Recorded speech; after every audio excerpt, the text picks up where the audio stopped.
Yes.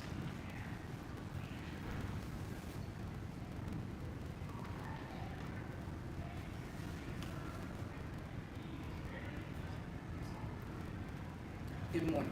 My name is Nate Tola, and I'm an 8th grade student at Mill Creek Middle School.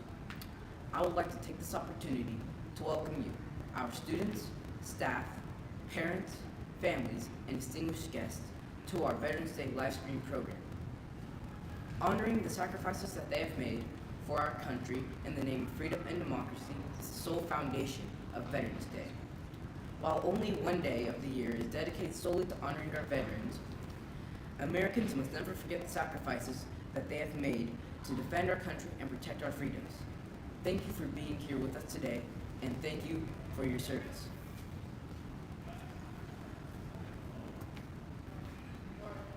Veterans Day is an official United States holiday which honors people who have served in our armed services. These men and women are known as veterans. It is a federal holiday that is observed on November 11th. Veterans Day is a day set aside that helps us remember the anniversary of the end of World War I. World War I battles were formally ended at the 11th hour of the 11th day of the 11th month of 1918. We celebrate Veterans Day each year as a time to be dedicated to the cause of world peace. We thank our veterans for serving and giving to make our country free, peaceful, and strong.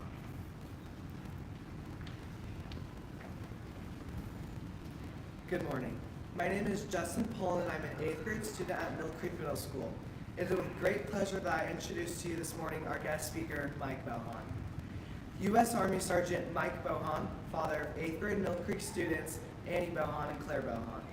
Sergeant Bohan was in the Division of Human Source Operations and Interrogations. He is a Korean linguist. He was deployed to Iraq from 2007 to 2009 as an interrogator for a Joint Special Operations Task Force exploitation facility. Sergeant Bohan is the recipient of a Bronze Star for meritorious achievement in a deployed combat environment for his role as a senior interrogator, supervising over 8,000 interrogations in support of Operation Iraqi Freedom in the Joint Special Operations Task Force mission. Sergeant Bohan is also a recipient of the Combat Action Badge when his sleeping quarters was shelled by indirect fire. Mr. Bohan is currently an intelligence analyst for the FBI Kansas City Field Office. Please join me in welcoming Sergeant Mike Bohan.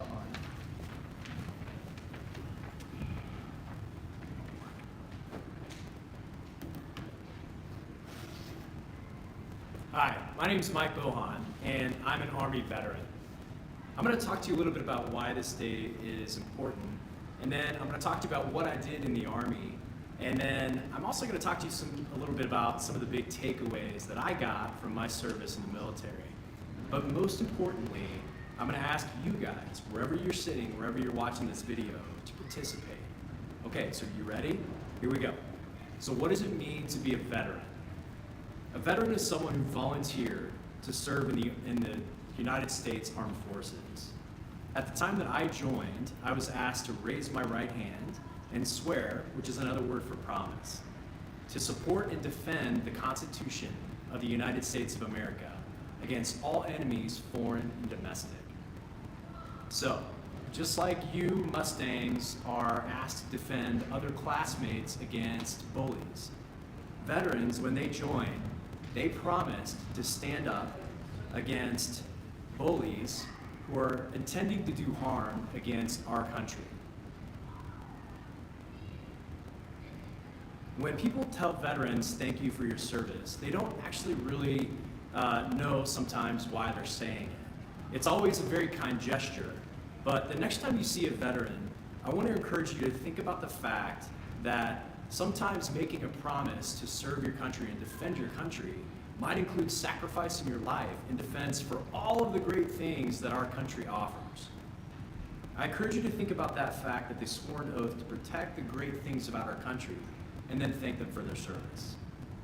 So, in the Army, I was a Korean linguist, as Justin said, and a linguist is someone whose job it is to learn a foreign language so that they can collect intelligence in that foreign language. Language school was hard, and we were not allowed to speak English for 2 straight years in the classroom. Now, I want you to imagine walking into like Mr. Rawson's class, and the first day of your class, he's yelling at you in a foreign language, and You don't know what he's saying, and he's making wild gestures at you, and it sounds like open your books to page 2, but you're not really sure, so you look at another student to see what they're doing, and you kind of do what they're doing. But you're never quite sure. And learning a foreign language is kind of like that on the first day. It kind of unlocks this part of your brain that likes to solve puzzles. So that's what you do when you translate a foreign language in your brain. It's like solving an elongated puzzle. I was also an interrogator while deployed to Iraq for a special operations task force in charge of sitting down with bad guys and getting intelligence on countries that we considered adversaries. And an adversary is another word for an enemy. To interrogate means to question. I asked questions to our detainees about things that we thought were important to our mission. And I was responsible for detecting if they were lying as well. I conducted over 800 interrogations and supervised a lot of interrogations. And the people who went out and captured the bad guys for us to interrogate were Navy SEALs and Army Rangers. So we gave those SEALs and Rangers intelligence on targets, they captured the targets, and then they brought those bad guys to us for further questioning. We did that every single day. In the Army, though, we live by 4 main things, and they're called the warrior ethos. And I want to repeat those, and I'm going to ask you to repeat those in your head as I say them, okay? So here's the part where we participate. The first is, I will always place the mission first. And then, I will never accept defeat. I will never quit. I will never leave a fallen comrade. Now, the reason I wanted you to repeat this is because I want you to remember it, and I want you to live like warriors too. The warrior ethos is how we live our lives. Everything we did in the military, we placed the mission before our own self-interest, which means we were taught not to be selfish. Also, we were taught that we may fall short sometimes, but we should never just accept that, never accept defeat. We also were taught to never, ever, and I mean ever, give up. Never quit. And finally, we were taught the value of empathy and caring for our fellow soldiers. And that maybe is the last part in the warrior ethos that I want you to remember. I will never leave a fallen comrade. It recognizes that when our friends fall down, we need to be there to pick them up. So this is the last part, and I'm going to ask you guys to participate again, so be ready. And I want you to repeat these in your head. So living by the warrior ethos gave me 3 big takeaways in my life. And the first is be kind. I want all of you to repeat after me in your head. And adults, if you're watching this, this applies to us too. Be kind. When I was in the Army, the people I was constantly surrounded with on my teams and units were different than me. They were from different parts of the country and different parts of the world. They were from broken homes, poor parts of town, parents who were first-generation immigrants, families who spoke a different language at the dinner table, families who experienced real racial prejudice. Some soldiers who only graduated high school, some were raised by a single parent. But we all had to show each other grace to accomplish the mission. So, the next time you were working with someone who was different than you Mustangs, repeat these words in your head. Be kind. The second big takeaway is be brave. Repeat after me in your head. Be brave. Whenever I traveled from a city in Iraq called Balad to the Iraqi capital, Baghdad, to interrogate or pick up a prisoner, my ride was a Black Hawk helicopter because the environment I was in was too dangerous to travel by road. We flew low and we flew fast in order to avoid being triggered by surface-to-air missiles that were targeting our helicopter.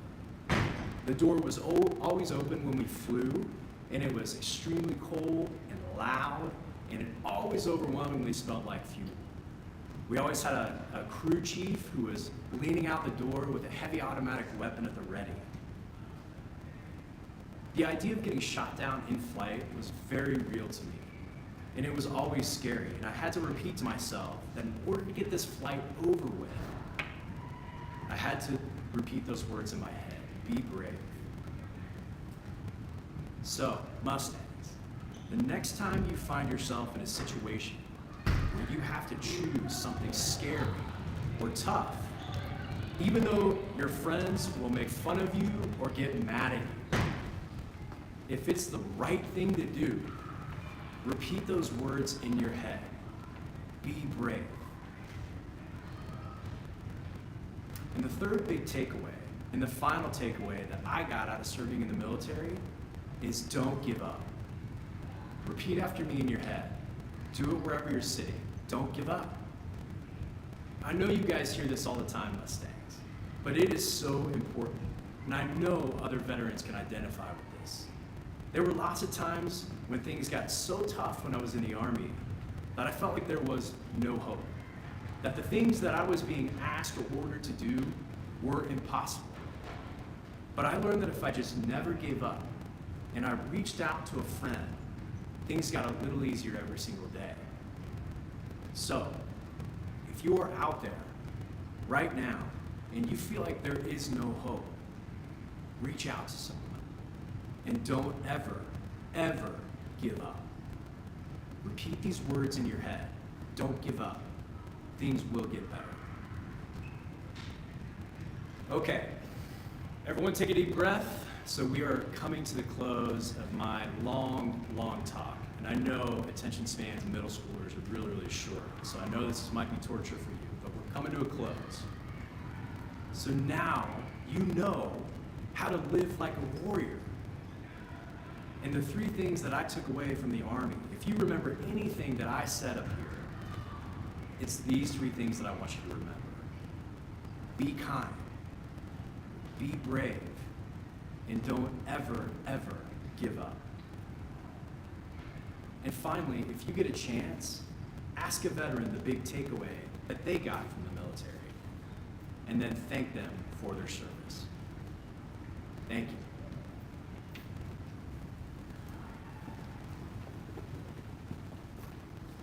Hi, I'm Amanda Macalis, and I'll be reading Veterans Day by Cheryl Dyson.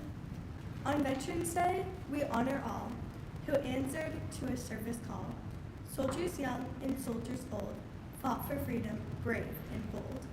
Some have lived while others died, and all of them deserve our pride. We're proud of all the soldiers who kept thinking of red, white, and blue. They fought for us and all our rights. They fought through many days and nights. And though we may not know each name, we thank all veterans just the same.